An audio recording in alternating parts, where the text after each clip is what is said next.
Good morning, YouTube. Good morning, man. It's Thursday morning. Boy, I tell you, one of them days. One of them days. Your boy Scoob is up here in Clarksville, Tennessee, finna get loaded and take it back down to B&N. I want to answer a question, man. It's nice outside, man. It's nice this morning. Nice breeze. Let's step outside here for a minute and everything. But it's real nice out here this morning. We got to go right down the street here and deliver to pick up. We got to go pick up. We're going to pick up this morning, and then we're going to take it to the rail, and that's going to end Scooby's week. Done pretty good this week. Been running pretty good. Subscriber asked me about the fifth wheel. About the bridge law. There's only a couple of states where California going to always keep their bridge law, which is right here, the 40-foot pin on these containers.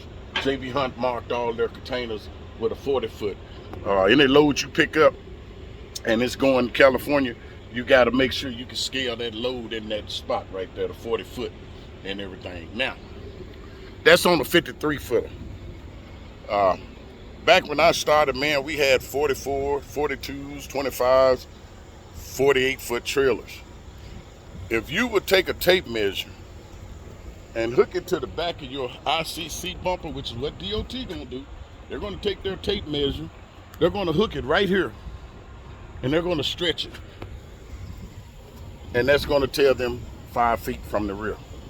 Which with me, and the 30-some years I've been out here now, man, and I hadn't changed it, I always sit here and I put my shoulder right here at the back of this trailer, okay? No matter what trailer I pull, a dry van, reefer trailer, I'ma always do that.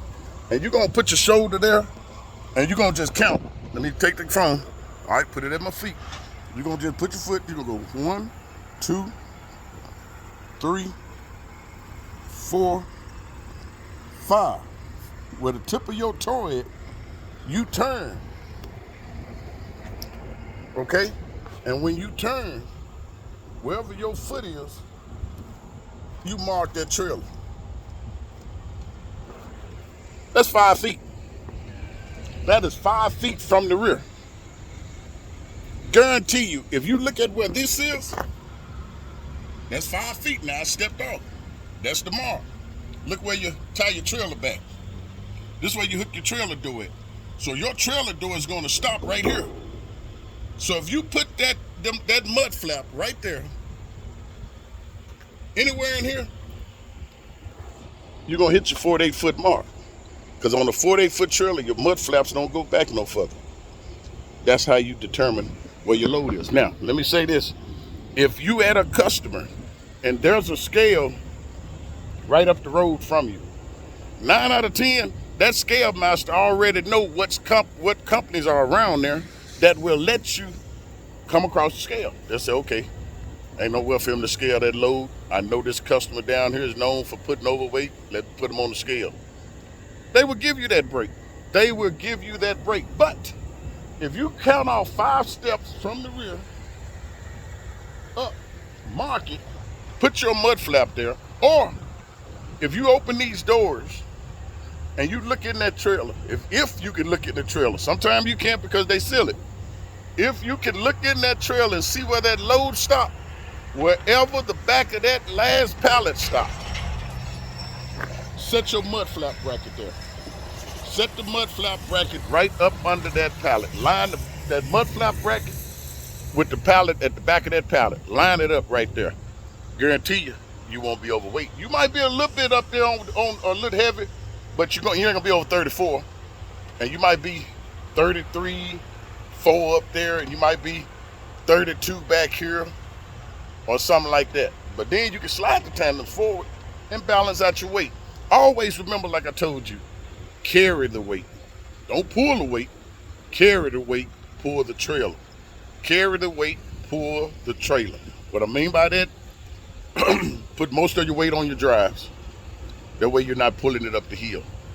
You're not pulling it up the hill and it ain't pushing you down the hill. Always carry the load. Pull the trailer, but carry the load, the weight on your drives up there. Okay? During the wintertime, man, it feels good. Lord, I thank you for the wind. Just breathing on the boy. Feel good this morning. But always, always, always, I can't repeat it enough.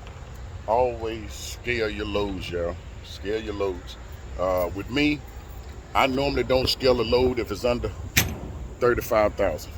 I won't scale it because pretty much I set the rear axles at that 5 foot mark or wherever the pallet stop. If I can look in the trailer, wherever that last pallet stop, I line that last pallet up with my mud flap bracket, and boom, I'm ready to go. Um, so on that note, I hope that helps you. Again, it's only a few states, guys, out here that still do the bridge law. Uh, the most important one is California. Man, California is a country to itself, man. They changed the rules on everything out there. In the midst of the stream, they'll just change the rules. But like I said, 5 steps, or you can make it 6. Mark it. Set your mud flap bracket there. 48-foot mark. Because on the 48-foot trailer, that's as far back as you can go. Um, Next thing the driver asked me, the igloo. I got an igloo cooler. Just a normal igloo cooler. Let me show you what I'm talking about. Uh, some trucks, most of your companies now are coming out with trucks with the refrigerators in them. They're good to have. They don't take up no room in the truck. But with these trucks that JB Hunt has, it's you don't have the big sleeper, as you can see. You know, the sleeper isn't that big, man. It ain't that big. That's how big the sleeper is. So it's not a big sleeper. So with me, as you can see, okay, there's my igloo cooler right there. Coleman igloo cooler right there. I could put a refrigerator and it'll sit up here where these little white cabinets at. But I had already put this in there. My daughter brought me this igloo cooler. Had it sitting in the new box, so I decided to just go on and put it in to keep from buying a new refrigerator and everything. But like I said, it ain't that much room in here. You can see between the seats, from the seat to the bunk. As you can see, I can touch the bunk sitting in the seat with the seatbelt on. But that's what you need on that. The guy asked me about the refrigerator, igloo cooler, Coleman igloo. My daughter brought that off of Amazon, but you can get it at truck stops. Walmart has it for $99. You can get it at Walmart. I mean, it keeps it cold, man. It keeps it cold. There's enough room in there for quite a bit of stuff, man. As you can see, quite a bit of stuff. Ain't that much in there. I still got some more food, apple pies, potato chips. But it's cold. So, oh, that. Next thing, you know, winter finna get ready to set in, guys. Winter coming in. So, once again, get your little shovel, put it behind the passenger seat so you can shovel yourself out if you're in the parking lot. Get you a bag of cat litter, oil dry cat litter. It don't matter. Get you some cat litter, or like I did, I went to Lowe's and got me a bag of sand, play sand. And yeah, as you can remember, I put them in some coffee cups. But this time, I used the sand and everything at the house. So, I'm gonna pick me up a bag of oil dry, and I just sit it over on the floor. Get you some oil dry. Take you some extra socks, some extra changing clothes, blankets. Start getting your canned goods, soup, beef stew, mac and cheese in the can, them little microwave contain little microwave macaroni and cheese, and things that you can microwave. That way you have food in the truck. Case of water. Get your de-icer. Get a bottle of de-icer. You can normally use alcohol. I normally use the green rubbing alcohol, and I'll pour it down in my airlines and shoot it straight to it. Or regular alcohol, 50 cents a bottle. Get you some bottles of alcohol so you can keep in the truck for your airlines, keep them from freezing. If you got those plastic airlines on, the red and blue, get you an extra red or extra blue, throw it in the bunk, up under the bunk there, because you're going to need it. If you get in the area and the weather is real cold, you need it, so get them. Get you some extra wiper blades. Starting November, right after Thanksgiving, I will go to the shop, drain out all the coolant in the reservoir. I mean all the washer fluid in the reservoir. And I'll go to Walmart and get that minus 30 degree windshield washer fluid, and I'll use it all year. This is a new truck, so I hadn't had a chance to switch it out. But get you some. Drain out that. They cut that water, that windshield washer solution at the shop. They cut it, so you need to drain it out. And when you drain it out, fill it up. Go to Walmart and get that minus 32 degree. Or they got a minus 35 and they got a minus 40 washer fluid. Get it. Fill up your reservoir, washer fluid reservoir. Fill it up with it. Get you a jug or two. Keep it in the truck under the bunk. Boom. And from there on out, you'll have it in there. Don't switch it out. Just leave it in there during the spring and the summer and the fall. That way when runner roll around, you got it in there. And just make sure you top it off before you take it into the shop, so that the shop won't put that watered down washer fluid in there and everything. So do that. Get your gallon of oil, get your gallon of coolant. Those are just things you need to get when you're out here on this road and everything. Other than that, you got your shovel, you got your oil dry, you got your de-icer, your alcohol, you got your washer fluid. Guys, ladies, keep you some, let me show you what I'm talking about. Show you exactly, okay, I had a good example now. Now I can show you what I was talking about. You remember when I told you?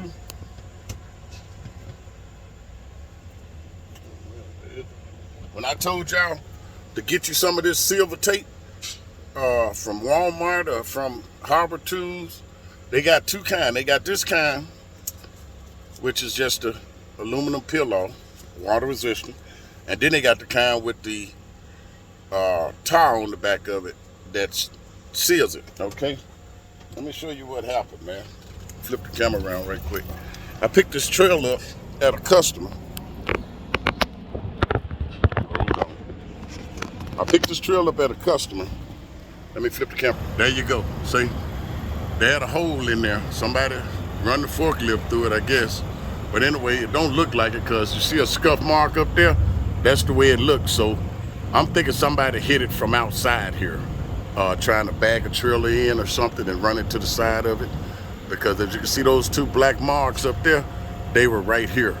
And you see the little indentation where they went in.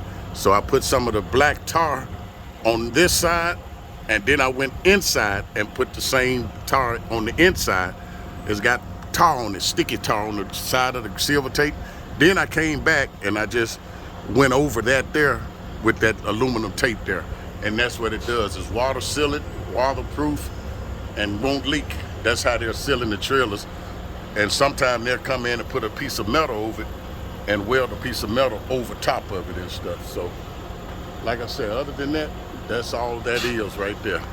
Now you got a chance to see what I was talking about as far as that tape. But see, that's what happens. You drop a trail at a customer, and the customer do damage to it and won't even tell your company about it. So, hey, that's just the way it is, man. It happens like that. It do.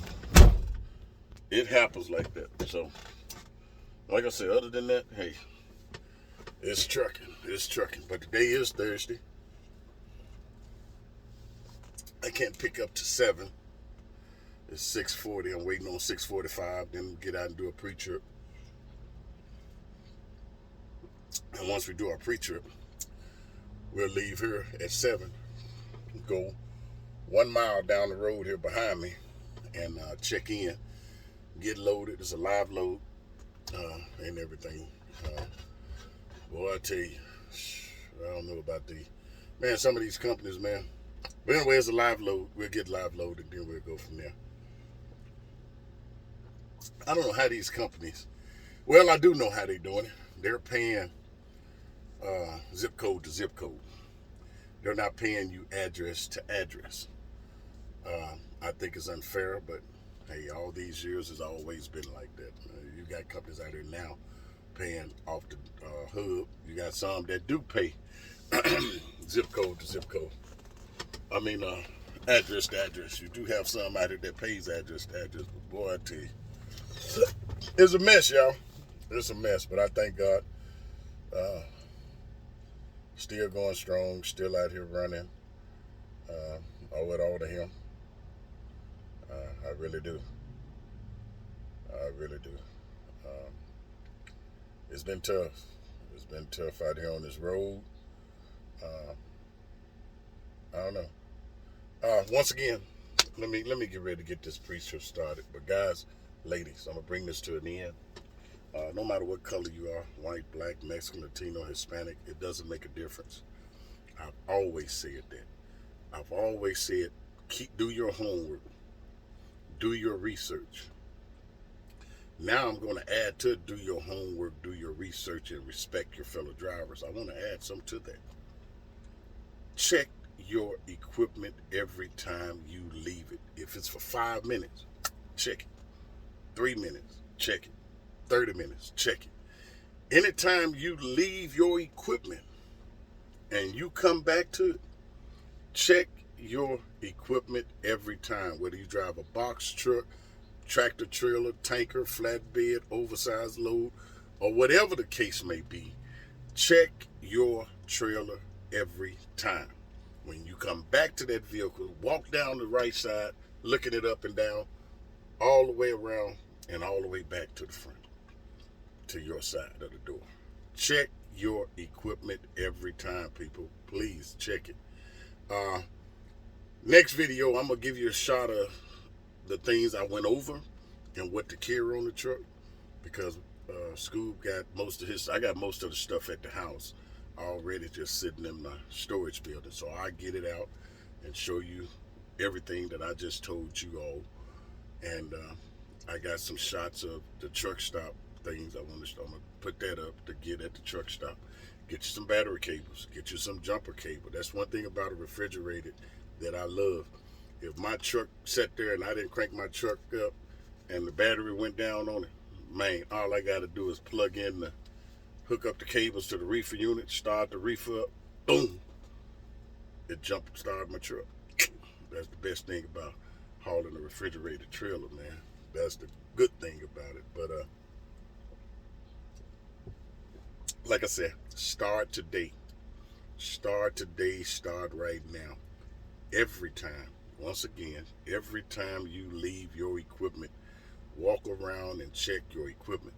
They are pulling fifth wheels, people. They are pulling your fifth wheel. It ain't no race thing. It ain't no race thing in it. They're pulling your fifth wheel on everybody. Black, white, Mexican, Latino, Hispanic. They're pulling everybody's fifth wheel. Check your equipment before you leave. Please check it. Please check it. Because if you drop it, it's your fault. Why? Because you did not do an inspection. You did not do an inspection on your equipment, man. Okay? You didn't do an inspection on your equipment. So please, please check your equipment. Please, y'all. Start today. Make it a habit and everything. Make it a habit, checking your equipment, okay? But this your boy Scooby-Doo. I'm going to get out and start my pre-trip. It's 6:45. And like I said, I got to be down there at 7. They ain't nothing but a mile away. So old Scoob going to get out and do the inspection. And every time I do my inspection, got to put the yellow boy on. Got to put that old bumper hat on. Put that old bump hat on. Why you put it on, Scoob? What you need that for? You go up under the trailer. See what happened there? Right in there? Where is it? Somewhere up there. Right there. See that right there? Where my finger at? Come out from under the trailer too fast. Hit that old head. Hit that noggin, dog. You hit it too many times. You'll learn why you put one on. But you get up under that trailer. Look at those brake pads. Look for anything that's out of the ordinary under there that's not supposed to be under that trailer. Get with it. Get started. This your boy Scooby Doo. Thursday morning. Let's go do it. Let's go do it. Y'all be careful. Be safe. Be back this evening. And we'll talk some more once we get to Memphis. This old Scooby Doo. Y'all be careful. Be safe. Keep the good Lord with you in everything you do and say. And continue to keep Scooby Doo and my wife in your prayers. We'll do the same for each and every one of you all. We love you. We thank God for you. Let me get out here and get started on this preacher. And we'll talk to you this evening. Scooby